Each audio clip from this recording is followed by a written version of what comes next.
abrazar la palabra de Recording in nuestro Dios. progress. Quiero decirle que, bueno, en estos tiempos difíciles necesitamos mucho del poder del Señor para ser fortalecidos y, bueno, que Dios haga en los corazones de cada uno, según nuestra necesidad, lo que realmente necesitamos. Que el Señor les bendiga a todos. Saludo a mis hermanos que están conectados por el Zoom. Que Dios les bendiga grandemente y, como siempre, pues vamos a meditar en la palabra del Señor. Vamos a orar para que Dios nos dirija. Querido Dios y Padre Celestial, estamos aquí en tus manos para pedir la dirección de tu Espíritu Santo al adentrarnos en la profundidad de tu palabra, Señor, que tú puedas darnos la sabiduría de lo alto del Espíritu Santo para discernir tu palabra en esta mañana y que pueda estar grabada en nuestros corazones. En Cristo Jesús lo suplicamos. Amén. Amén. Vamos a hablar del verbo de Dios. El verbo es la parte más importante de una oración, ¿verdad? Una oración puede tener adjetivos, adverbios, sustantivos, pronombres, pero si no tiene verbo no significa nada. Si yo les digo llueve, ¿qué se imaginan ustedes? Es una oración, llueve. Puede decir, está lloviendo fuerte, pero llueve. Pero si yo digo copioso y abundante, ¿qué significa?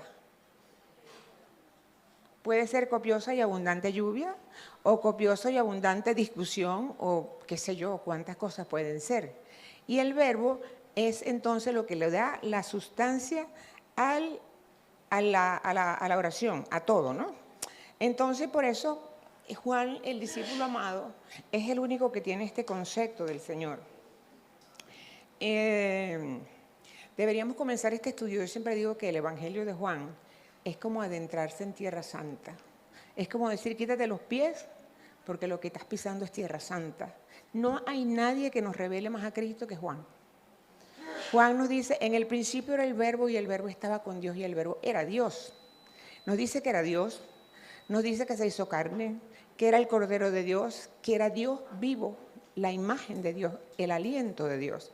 Entonces, yo realmente amo en realidad el Evangelio de Juan y no es casualidad que siendo Juan el discípulo que más se parece a Jesús, que llegó a parecerse a él, fue el único que murió de muerte natural y Dios le dio la revelación de Jesucristo, se la dio a Juan. Entonces vamos a pasar, saben que me encantan las diapositivas, no consigo, ¿cómo es que es la cosa? Déjame ver, hacia arriba, ok, ya, ¿verdad? Sí, está bien, creo yo. Ajá, ok. Ok, entonces este concepto solamente lo tiene Juan. Lo que fue nuestra lectura bíblica, en el principio era el verbo, y el verbo era con Dios, y el verbo era Dios. Este era en el principio con Dios. Todas las cosas por Él fueron hechas, y sin Él, nada de lo que ha sido hecho fue hecho. O sea, qué gran profundidad tienen estos versículos. Jesús, el verbo, es el creador. ¿Por qué los testigos de Jehová no creen en Cristo? Porque malinterpretan la palabra, porque la cambian, porque usan versículos aislados y no se profundizan o van a buscar otras cosas, ¿no? Pero este Juan nos dice a nosotros que era el verbo, ¿no? Entonces, el concepto de verbo, de logos, bueno, no, esto realmente cuando Juan nos dice que en el principio creó Dios los cielos y la tierra, Juan nos traslada a una eternidad donde Cristo siempre estuvo.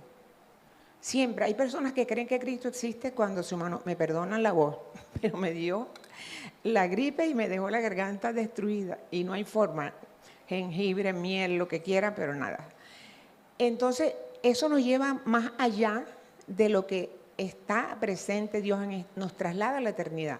El Señor Jesucristo, en su oración intercesora, en Juan capítulo 17, le dice a su Padre, glorifícame a mí con aquella gloria que tuve contigo antes de que el mundo fuese. Eso nos indica que, vamos a pasar esta vez. Cuando Juan dice que en el principio era el verbo, nos enseña entonces la trascendencia de Cristo, la eternidad de Cristo, el verbo preexistente, Jesús ha existido siempre y Jesús es el creador. Y Juan nos prueba grandemente que Jesús es nuestro creador y nuestro redentor. Aquí vamos a ver partes que son escalofriantes en la Escritura, pero ese verbo lleno de amor, lo vimos en la lección de hoy, ¿verdad? Ese verbo que soportó ese pueblo, que fue el que estaba en la columna de nube, en la columna de fuego, que en ese momento, cuando ocurre la idolatría, manda a matar toda esa cantidad de gente. Dice, bueno, es el mismo Jesús, es el mismo Jesús. Y el trimestre que viene vamos a estudiar la justicia de Dios, porque la gente tiende a creer que Dios es amor, pero Dios es justicia. No puede existir amor si no hay justicia. Cuando uno ve gobiernos corruptos que declaran inocente a un malvado, ¿eso es amor? Si somos corruptos y Dios nos declara inocente, ¿Dios es amor? No. La única forma para erradicar el mal es acabar el mal de raíz. Gracias, Abigail. Bueno, entonces hay muchos versículos que nos hablan de la preexistencia de Dios.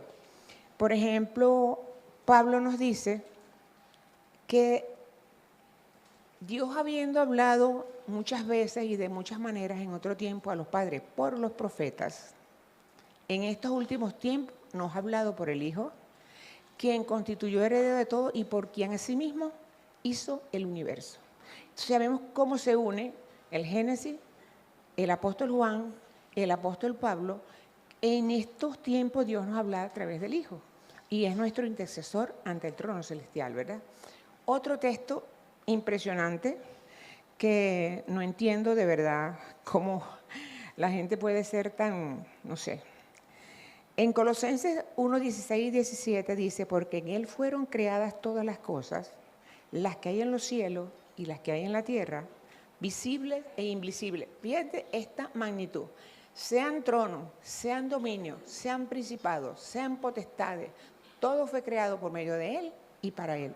O sea que los dominios que hay en la tierra, el poder que tienen los hombres, todas las cosas, acuérdate que Dios te da la capacidad para hacer las cosas y no te vanaglories, porque de Dios proviene todo. Y en Él es antes que todas las cosas y por Él todas las cosas subsisten. O significa que no solamente es el creador, sino que es el que sustenta la creación. El apóstol Pablo dice, en Él existimos, nos movemos y somos, porque es así. Nosotros tenemos vida y respiramos porque Dios nos da el aliento. Cuando se nos acabe el aliento, hasta aquí dijo el Señor, hasta aquí llegamos. Entonces, ¿cómo dicen algunos que Cristo no es el creador? ¿Y cómo algunos no creen en Él? O sea, realmente, como dice el apóstol Pablo, el evangelio para el que no cree es locura, pero para el que cree es poder de Dios para salvación. Es poder de Dios. La gente lo ve a uno como una gente rara, o sea, esa gente sí es loca. Tiene que salir corriendo el sábado porque no pueden. Y como decíamos anoche, el viernes es un día que nosotros tenemos que preparar todo porque el sábado siempre tiene que estar presente en nosotros, porque es el monumento a la creación, es tantas cosas. Entonces, ¿cómo dicen algunos que Jesús es un ser creado? Todas las cosas por Él fueron hechas. Esto confirma, fíjense, hay una cosa muy importante. Esto confirma que nosotros creemos en el concepto creacionista de los orígenes. Nosotros no existimos por la casualidad, ni porque hubo un Big Bang, ni porque la materia inorgánica se transformó en orgánica, cosa que nunca se ha podido hacer.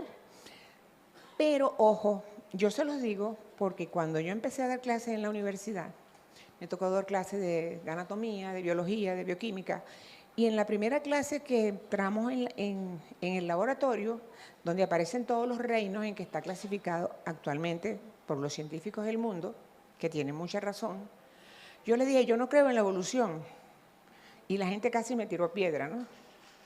Pero fíjense una cosa, es un error decir yo no creo en la evolución.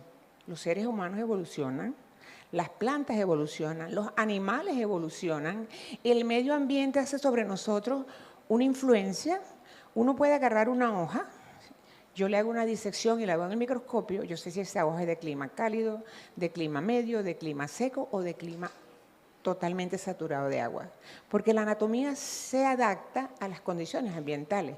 Es más, cuando yo estaba en la universidad, ya como profesora con esa cabeza que se me reventaba, mi hermana mayor, que fue mi madre espiritual, a mí nadie me dio un estudio bíblico, me dijo, acuérdate que después del pecado, dice, Dios le dijo a Adán y Eva, espinas y cardos te producirá. ¿Habían espinas y cardos? No habían. O sea, hubo un cambio de una hoja. Yo me daba una rabia cuando decía, ¿esa es una hoja de origen foliar o de origen radicular? Yo decía, qué cosa tan absurda. Y es así. Las hojas se transforman en espinas cuando tú pasas un ambiente, una planta, un ambiente medio a un ambiente muy seco. Entonces, ¿qué pasa? Eso se llama microevolución. Si ustedes no han visto a Noemí Durán, no saben lo que se han perdido. Yo conocí a Noemí Durán allá en Venezuela porque un amigo que está en Madrid me dice, mira Marina, esta mujer cómo me recordó a ti. Tiene unas clases sobre evolución, ella es nuestra representante en la parte científica, ella es doctora en biología marina y ella tiene unos estudios sobre evolución, sobre dinosaurios, sobre cosas que uno cree que son ciencia ficción y realmente existieron. Entonces, nosotros somos microevolucionistas porque la especie cambia. El macroevolucionista es el que dice que una especie salta de una a la otra. De que un ave se convierte en un reptil o que un reptil en ave o que un mono se convierte en ser humano. No, no. Es la especie la que cambia. Más, cuando te dicen el gato era un felino, viene de la rama de los tigres o de los leones. Bueno, sí, se adaptaron. Pero nosotros creemos exactamente que el relato del Génesis 1 y parte del 2 es totalmente literal porque somos creyentes en que Dios hizo los cielos y la tierra y todas las cosas que ya hay. No somos evolucionistas deístas como son los católicos, o sea, creen que Dios fundó la materia, la formó y entonces la evolucionó. Eso es para darle un tiro al pueblo y uno a la revolución. ¿Estoy en bien con los demás y estoy en bien con la ciencia? No, somos creacionistas, absolutamente creacionistas. Entonces, vamos a ver la descripción bíblica de la creación, que todas las cosas, todos lo sabemos. Bueno, aquí tengo esta que dice la posición teológica del adventista del séptimo día, que los primeros 35 versículos del Génesis son real y válidos, que ocurrieron durante 7 rotaciones consecutivas de la Tierra. Ok, la descripción bíblica de la creación, todos nos la sabemos. En el principio Dios creó los cielos y la tierra. Ese en el principio Dios es algo tan importante. Si Dios fuera el principio de nuestra vida, qué diferente sería. En el principio Dios en mi vida, en el principio Dios. Cuando estoy enfermo, cuando estoy triste, cuando estoy contenta, en el principio Dios. Porque Dios debe ser el principio nuestro. En el principio Dios creó los cielos y la tierra estaba desordenada y vacía, y las tinieblas estaban sobre la faz del abismo, y el Espíritu de Dios se movía sobre la faz de la agua. ¿Cuántos dioses tenemos ahí? En ese versículo. 1. Léelo bien, Adrián. Léelo bien. En el principio Dios creó los cielos y la tierra, y el Espíritu de Dios se movía sobre la faz de las aguas. El Espíritu Santo es Dios, es una parte de la Trinidad. Ahora, ¿cómo sabemos quién es ese principio Dios? En Génesis 1:1, ese Dios creador es Elohim. Elohim en hebreo. Ese Elohim es plural. Ese Elohim es plural. Plural de intensidad. La palabra es un sustantivo plural. O sea, cuando se dice Elohim es porque hay dos. ¿Y esos dos son quién? El Padre, el Hijo y el Espíritu que se movía en la faz de las aguas. Ahí no dice Jehová, ahí no dice Yahvé, ahí no dice Adonai, no, dice Elohim, porque es el único Dios que es plural, el Dios creador. ¿Ok? Entonces viene la máxima creación del poder de Dios, cuando Dios nos dio la potestad de ser hechos semejantes a Él. Cosa tan grande es creer que uno viene de las manos de Dios y no que vienes del mono. O sea, qué estatus tan grande tenemos, ¿no? En el principio, y entonces dijo Dios, hagamos al hombre a nuestra imagen conforme a nuestra semejanza. Y creó Dios al hombre a su imagen, a imagen de Dios los creó, varón y hembra los creó. Ese término hombre, que es Adán, implica los dos, varón y hembra los creó. Y vio Dios todo lo que había hecho y vio que era bueno en gran manera. Era medianamente bueno, era bueno en gran manera. En gran manera. Fíjense, si nosotros eliminamos la creación no creemos en la creación, se nos cae nuestra teología. Se cae el sábado, se cae el matrimonio, se cae la familia, todo lo que Dios creó, las relaciones humanas, la boda del matrimonio, hagamos lo que nos dé la gana, porque eso es lo que se vive hoy, ¿no? Entonces, con la creación viene el origen del sábado. Y bendijo Dios el séptimo día y lo santificó, porque en él reposó de toda la obra que había hecho en la creación. El sábado fue apartado y bendito por Dios. No es un día cualquiera. Ningún otro día de la semana tiene nombre en la Biblia. El primer día, el sexto día, pero el Sabbat, Shalom, es el sábado, el Dios, el origen de la creación.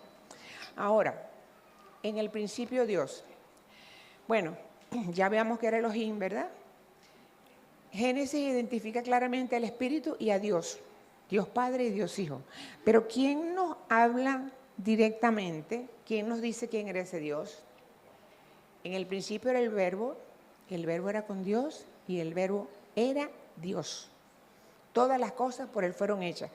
Es que uno se pone a analizar el capítulo 1 de Juan y realmente es una profundidad hermosa y Juan lo identifica de todas formas, ¿no? Porque Juan lo amaba demasiado. Y Juan en primera de Juan 1:1 dice, lo que era desde el principio, lo que hemos visto y oído, lo que nuestros ojos vieron y contemplaron y palparon con nuestras manos, tocante al verbo de la vida.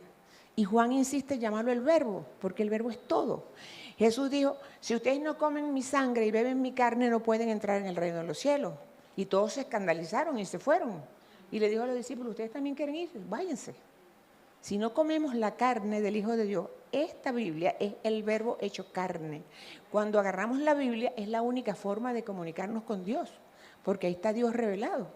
Ninguna otra fuente nos va a llevar a Dios, porque es el verbo hecho carne.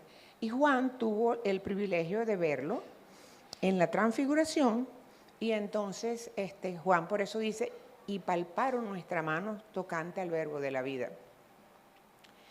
Génesis 1:1 se refiere al principio de este mundo. El verbo de Juan, el creador de todas las cosas, es antes del Génesis. Él es antes que todas las cosas subsisten. Entonces, el verbo de Juan precede al principio de Génesis 1. Porque acuérdense que cuando Dios creó el mundo, ya el plan de salvación estaba hecho, ya existían los ángeles creados. No sabemos si todo el universo se creó completo o fue esta galaxia. Eso no se sabe. Eso no se sabe. Cuando dice que al principio la Tierra estaba desordenada y vacía, no sabemos cuánto tiempo tenía ese globo vacío y suspendido. Son cosas que muy, bueno. De modo que el principio de Juan 1:1 es anterior al principio de Génesis 1:1. Eso lo dice el comentario bíblico adventista, el tomo 5, cuando empiezan los evangelios, ¿no? ¿Me siguen? ¿Sí? Ok, gracias a Dios, gloria a Dios. Entonces, ese logos significa palabra, exclamación, dicho, discurso, narración, relato. Era una palabra muy usada por los griegos. Hay citas de la hermana White que dice, el Hijo existía con el Padre desde la eternidad, Hechos de los Apóstoles, página 32. Nunca hubo un tiempo cuando Él no haya estado en estrecha relación con Dios y era el pensamiento de Dios hecho audible. Por eso es que es el verbo, porque el verbo son las palabras que pronunciamos y las que no hemos pronunciado. El Salmo 139 dice, Señor, tú conoces todas mis palabras antes que yo las exprese, porque Dios conoce. Por eso cuando estos decían, ¿quién es este? ¿Este no es el Hijo de María? ¿Cómo dice que es el Hijo de Dios? Habla blasfemado. Jesús conocía lo que estaban pensando, ¿verdad? Entonces Jesús es nuestro gran y maravilloso Salvador. Ese Dios maravilloso se hace carne. Eso es algo que nunca se podrá explicar. Cómo Dios dejó todo lo que tenía, por eso Filipenses capítulo 2 es un capítulo tan impresionante. Cómo Dios dejó todo lo que tenía, se humanó, se humilló y se hizo obediente hasta la muerte y muerte de cruz. Ese capítulo, fíjese, eso no lo dice ningún evangelista. El verbo fue hecho carne y habitó entre nosotros.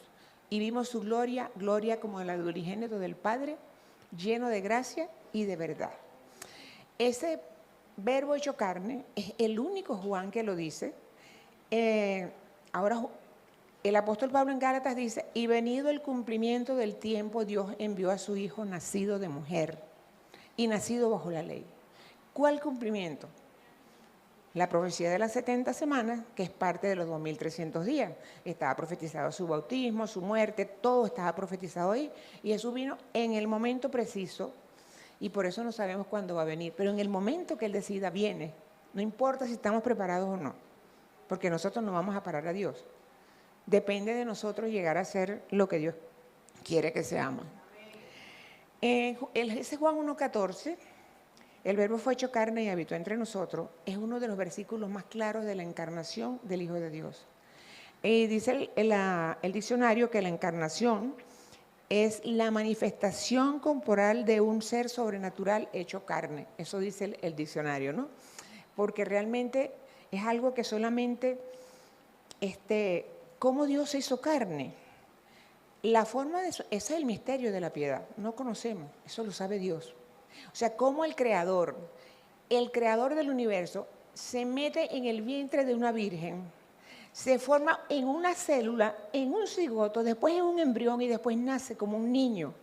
El creador se pone en las manos de la criatura.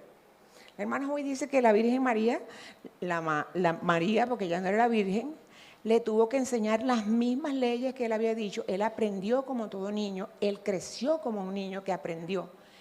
Y sin embargo, es algo incomprensible cómo el creador dependió de la criatura. Yo no sé si ustedes han oído un himno que en inglés se llama Mary, Did You Know? María, ¿sabes tú? Es un himno hermoso, hermoso, hermoso, compuesto por un evangélico, dos evangélicos. Él dice, María, tú sabes que ese niño que llevas en los brazos un día te va a llevar a ti. Y que ese niño que tú cargas en las manos un día va a caminar sobre el mar. Y ese niño va a sanar los ciegos y ese niño es el gran yo soy. Es un himno de verdad extraordinariamente hermoso. Les recomiendo que lo busquen, pueden encontrarlo subtitulado. Mary, did you know? María, ¿sabes tú? Eso es lo que no podemos entender. Cómo Dios en su infinito amor se hizo carne, ¿para qué? De tal manera amó Dios al mundo, que dio a su Hijo unigénito, ¿para qué? Mas tenga vida eterna. ¿Quién dice eso? Lo dice Juan. ¿Por qué Juan revela tanto a Cristo? Porque fue el que más se pareció a Él. El más que agarró su... Ok, entonces ya dijimos que este es uno de los versículos más claros de toda la Biblia con respecto a la encarnación del Señor. Ahora, vamos a ver lo dramático del caso, ¿no? ¿Qué hizo el mundo con el verbo hecho carne? ¿Qué hizo con la mayor manifestación del amor de Dios? ¿Verdad? Nosotros sabemos por la profecía de Isaías 53 qué iba a pasar con el verbo. Estaba profetizado, ¿verdad? No la voy a leer, pero ustedes lo pueden leer allí. Dice, Él llevó nuestras enfermedades, sufrió nuestros dolores y lo tuvimos por herido de Dios, abatido, sanó nuestras heridas, nos descarriamos como ovejas, mas Jehová cargó en Él el pecado de todos nosotros. Que es lo que vemos en la lección, cómo el perdonar es cargar con el pecado de alguien. Y Dios lleva nuestros pecados y los lleva hasta hoy. Y fíjense, angustiado Él y afligido no abrió su boca, como cordero fue llevado al matadero, y como oveja delante de sus trasquiladores enmudeció y no abrió su boca. ¿Por qué los judíos, teniendo esa profecía, no lo aceptaron? Es más, ni siquiera los discípulos, ¿por qué se fueron corriendo? Porque Judas lo entregó. Judas creía que el Señor nunca se iba a dejar matar, porque tenía el poder para levantar una mano, como le curó la oreja al que se la quitó a Malco. Así tenía el poder, pero Dios no lo hizo. Y cuando se reían de él, le decían, bájate de la cruz y creemos en ti. Lo podía hacer, pero ¿qué iba a hacer de nosotros? Estábamos perdidos. La única forma de salvarnos es salvación por sustitución. Entonces, ¿qué hizo con el mundo con el verbo hecho carne? Juan 1:11 nos dice, a los suyos vino y los suyos no le recibieron. Pero nos dice también, pero a nosotros, los que creemos en su nombre, nos dio la potestad de ser hechos hijos de Dios. Por eso el mundo no nos conoce, porque no lo conoció a Él. Y a veces nos olvidamos de eso. Es así. Jesús dijo, en el mundo tenéis tribulación, pero confiad, yo he vencido al mundo. ¿Verdad, Adrián? Sí. Yo he vencido al mundo. Fíjense que en el gran sermón evangelístico de Pedro, en el Pedro transformado de Hechos capítulo 2, dice: varones israelitas, Jesús Nazareno, varón aprobado por Dios entre vosotros, a este entregándole, dice, por determinado, prendiste y mataste por manos de Nico, crucificándole, al cual Dios levantó de los sueltos de los dolores de la muerte, por cuanto era imposible que fuese retenido en ella. O sea, era imposible que la muerte retuviera a Jesús. Jesús dijo: yo pongo mi vida, tengo poder para darla y tengo poder para volverla a tomar. Entonces, ¿qué hizo el mundo con el Verbo hecho carne? Lo despreció. Sus dirigentes lo despreciaron. Pero ese Jesús que perdonaba a todos, también les dijo a los fariseos: sepulcros blanqueados. Hagan lo que ellos dicen, pero no lo que ellos hacen. Porque ellos dicen, pero no hacen. Entonces, Jesús tenía que resucitar, porque sí, el Verbo resucita. Sin Jesús resucitado no existe la fe cristiana, no existe. No creíamos, el apóstol Pablo nos dice: si Cristo no resucitó, pues vana es entonces nuestra fe. Y dice: somos los más miserables si Cristo no resucitó. Pero sabemos que Cristo ha resucitado, ¿verdad? Amén. Y la resurrección de Cristo nos asegura la nuestra. Porque en ese momento, cuando Él murió, resucitaron, creo que 500, si no me acuerdo, y fueron las primicias que subieron con Él. Y yo siempre espero que Juan el Bautista esté ahí. Siempre espero. Yo quiero que Juan esté allá, porque su pobrecito le tocó demasiado duro. El Verbo resucita. No coloqué aquí cuando Jesús se le aparece a María Magdalena, que fue la primera que lo vio, la mujer de la que sacó 7 demonios. Mientras todos se fueron corriendo, ella fue la que quedó ahí viendo a ver las mujeres. Sino en el capítulo 1 de Hechos, cuando Jesús se está despidiendo de sus discípulos. Y dice: y viéndolo falsado, y lo resubió una nube, que le ocultó de sus ojos. Entre tanto que él se iba, he aquí 2 varones con vestiduras blancas le dijeron: varones Galileo, ¿por qué estáis mirando arriba? Este Jesús que ha sido tomado de vosotros, así mismo vendrá, como le habéis visto, ir al cielo. O sea que el Señor nos prometió que Él va a volver en las nubes de los cielos y todo ojo le verá. O sea que por eso Jesús le dijo en el sermón escatológico de Mateo 24: mirad que nadie os engañe, porque vendrán muchos diciendo: yo soy el Cristo, y a muchos engañarán. Nosotros sabemos que Él va a venir de una sola forma. Ahora fíjense, este versículo es... Jesús ya no viene como el niño indefenso, que mataron, que crucificaron, sino que viene como Rey de Reyes y Señor de Señores. Nosotros no sabemos este versículo de memoria, yo creo que casi todos lo sabemos. He aquí viene con las nubes y todo ojo le verá. Y los que le traspasaron y todos los linajes de la tierra harán lamentación por él, sí, amén. ¿Por qué hacen lamentación? Porque no creyeron en él. De a tantas personas que uno le habla dicen que no. Cuando lo vean que viene, Apocalipsis 6 dice que dirán a las peñas y a los montes: caigan sobre nosotros y escóndenos de la cara de aquel que viene, porque el día de su ira ha llegado, y ¿quién podrá mantenerse en pie? Hay algo aquí que debería llamarles la atención. En esta resurrección, ¿cuál es? ¿La primera o la segunda? He aquí vienen las nubes y todo el ojo le verá. ¿La segunda? La primera. La primera. ¿Por qué están ahí los que le traspasaron? Que no les corresponde resucitar allí. Mari Carmen. ¿Por qué están allí? Porque fíjense, cuando Jesús dijo, cuando estaban Anás, Caifás y todos ellos buscando manera de matarlo, Él le dijo: tú eres el Cristo. Y ahí Cristo sí abrió la boca y le dijo: de cierto te digo que me vas a venir en las nubes de los cielos con poder y gran gloria, sentado a la diestra de Dios. Y Él dijo: ha blasfemado, y se rasgó las vestiduras. Por eso ellos resucitan aquí, que no les corresponde, y se van a morir 3 veces. Se murieron en ese momento, se van a volver a morir y se van a morir de nuevo en la segunda resurrección. Porque es así, a ellos no les corresponde aquí. Esta es la resurrección de los justos, la primera resurrección. Todo ojo le verá, de este a oeste, de sur a norte, por todas partes lo vamos a ver venir. Amén. Ahora vamos a entrar en un capítulo. El Creador regresa como Rey de Reyes. Este capítulo 19 de Juan Fíjate que Juan, Apocalipsis, porque es Juan todavía, ¿no? Seguimos hablando de Juan. Juan lo ve venir. Este es un capítulo que tiene una parte literal, que es la venida de Cristo, pero usa mucho simbolismo. Por ejemplo, entonces vi el cielo abierto y aquí un caballo blanco, y el que lo montaba se llamaba Fiel y Verdadero y con justicia juzga. ¿Jesús viene en un caballo blanco?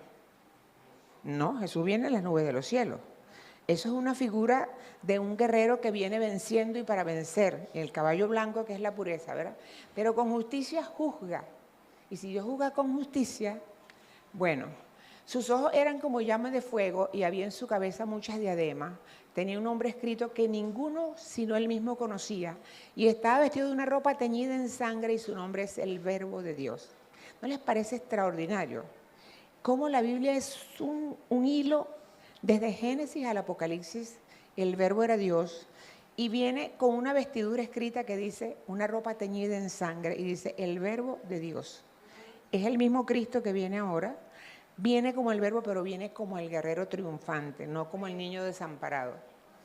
Y los ejércitos celestiales vestidos de lino finísimo, blanco y limpio, le seguían a caballo, y de su boca sale una espada aguda para herir con ella a las naciones, y los regirá con vara de hierro, y pisa el lagar del vino del furor de la ira del Todopoderoso. Esa espada aguda es siempre la palabra de Dios. Es siempre. Cuando Jesús le dijo a los fariseos, no, a ustedes del que Moisés habla, yo no los condeno. Moisés, al que ustedes dicen creer, él los condena, porque ustedes le mandaron eso y no lo hacen. Y esa palabra que la gente menosprecia, porque creen que es un libro pasado de moda, qué sé yo, es la que viene. Y en su vestidura y en su muslo tiene escrito el nombre, Rey de Reyes y Señor de Señores. O sea que el Verbo hecho carne es ahora el Rey de Reyes y Señor de Señores. Aquí hay una cosa que es discutida. Dice, estaba vestido de una ropa teñida en sangre y su nombre es el Verbo de Dios. ¿Y de quién es esa sangre? Muchos dicen que no, es la misma sangre de él que murió en el Calvario. Y otros dicen, no, ya él murió en el Calvario, no viene como cordero inmolado, viene como Rey de Reyes. Muchos dicen que esa sangre es la sangre que se va a derramar de los impíos cuando Él venga. Y fíjense que hay una cita bíblica que es casi idéntica. Mire, Isaías 63:2. Dice, ¿quién es este que viene de Edom con vestidos rojos? Este hermoso en su vestido que marcha en la grandeza de su poder. Yo el que hablo en justicia grande para salvar. ¿Por qué es rojo tu vestido y tus ropas como que han pisado el lagar? He pisado yo solo el lagar, y de los pueblos nadie había conmigo. Los pisé con mi ira y los hollé con mi furor, y su sangre salpicó mi vestido y manchó toda mi ropa, porque el día de la venganza está en mi corazón y el año de mis redimidos ha llegado. Es tremendo, ¿no? Es tremendo. O sea, Dios es amor y Dios es justicia. Hermano, no debemos temer. Esto no es para asustarnos, porque eso no es para nosotros. Nosotros vamos a estar con lo que dice este nuestro Dios, le hemos esperado y Él nos salvará. Estos son los que se esconden de Él porque no lo recibieron, porque no quisieron aceptar, porque tergiversaron su palabra. Es más, el Apocalipsis dice que los seguidores de Babilonia se volverán contra ella y matarán y los acabarán, porque se dieron cuenta que estaban siendo engañados toda la vida. Entonces, ¿de quién es la sangre que trae el Señor en su ropa vestida? Porque el Apocalipsis dice que viene con su ropa teñida en sangre. No sabemos de quién es. Si es la de Él, simbólicamente, o sea, de los impíos, pero el Dios del cielo tiene que acabar con el pecado para que pueda crear cielos nuevos y tierra nueva. Fíjense que cuando Él dice, yo he pisado solo el lagar, aquí hay un texto del deseado de toda la gente que dice, cuando el Mesías vino al mundo, sufrió solo la amarga agonía del Getsemaní. Sus discípulos, que deberían haber consolado, se habían quedado dormidos. La humanidad rehuía, su humanidad no quería pasar por eso. Padre, si es posible, pasa de mí esta copa, pero no sea lo que yo quiero, sino tú. Su bautismo en sangre lo aceptó a fin de, por medio de él, salvar a millones que puedan obtener vida eterna. Cuando Jesús estaba en la cruz se sintió solo y dijo, Dios mío, ¿por qué me has desamparado? Y el Padre estaba ahí al lado de él, pero él no lo podía ver. Entonces, la salvación nuestra costó demasiado, hermano. Costó la sangre del Hijo de Dios. Pero bueno, así como el ladrón en la cruz se salvó, Eso significa que más o menos el 50% de los que estaban con él, unos se salvaron y otros se perdieron. Porque hay que ver la fe que tuvo ese ladrón para creer que ese hombre que estaba muriendo a su lado era el Hijo de Dios. Dijo, Señor, acuérdate de mí cuando vengas en tu reino, plural, cuando vengas en tu reino. Entonces, esta cita del comentario bíblico adventista dice, Cristo al ejecutar la justicia divina sobre los que persisten en su rebelión contra el gobierno del cielo, es tan ciertamente el verbo de Dios como cuando vino a la tierra con su bondadoso ofrecimiento de misericordia divina. Pero en ambas ocasiones su venida es una expresión de la voluntad divina. Cristo vino a morir para salvar, dio el amor a todo el mundo, no se lo negó a nadie. Lamentablemente se dice que el Señor tiene que hacer su extraña operación, porque no hay nada para eliminar lo que no sirve, algo que sirve que eliminando lo que no sirve. Es triste, pero es cierto, ¿no? Entonces, bueno, aquí tenemos la cita de Mateo, donde dice que se lamentarán todas las tribus de la tierra y verán al Hijo del Hombre venir con gran poder y gloria. Y vienen sus ángeles con las trompetas y recogerán sus escogidos de todas partes del mundo y así estaremos para siempre con el Señor. ¿Qué podemos concluir? Jesús es nuestro Dios y nuestro Creador, nuestro Redentor. Sin la doctrina de la creación, toda nuestra teología se acaba. Así que, hermanos, defendamos esa creación, aunque hay un programa que se llama En Defensa de la Creación. Tenemos que ser absolutamente creacionistas. Yo no vengo de ningún mono que evolucionó, porque los otros son tan bobos que se quedaron monos. En vez de ser todos, yo les decía a mis estudiantes en la universidad, mira, hay un refrán muy venezolano que dice, plátano maduro no vuelve a verde. O sea, o eres una cosa o eres otra, no puedes ser dos cosas al mismo tiempo. Entonces, sin la doctrina de la creación, toda la teología se acaba. En el principio, Jesús era el verbo era con Dios y el verbo era Dios y todas las cosas. Fíjense que es tan impresionante que así como Él es el creador, Él es el juez, porque Juan dice que el Dios le dio la potestad de juzgar a su Hijo. ¿Por qué se la dio? Porque Él es el que siempre ha estado con nosotros. Desde el principio, desde el Génesis hasta el Apocalipsis, es Cristo que ha estado con nosotros. Y por eso es nuestro juez. Y además, como Él fue humano, Él sabe todo lo que pasamos nosotros, ¿verdad? Entonces, el verbo fue humanado, rechazado y muerto. Pero viene otra vez como Rey de Reyes y Señor de Señores. Nos ofrece una nueva creación. Apocalipsis 22:1 dice, vi un cielo nuevo y una tierra nueva, porque el cielo y la primera tierra pasaron y el mal no existía ya, el mal no existía. ¿Cuántos quieren estar en esa tierra nueva? ¿Cuántos queremos salir de este mundo de pecado, de dolor, de sufrir y estar con el Señor para siempre? Pero tenemos que velar y orar para que el día no nos sorprenda como ladrón.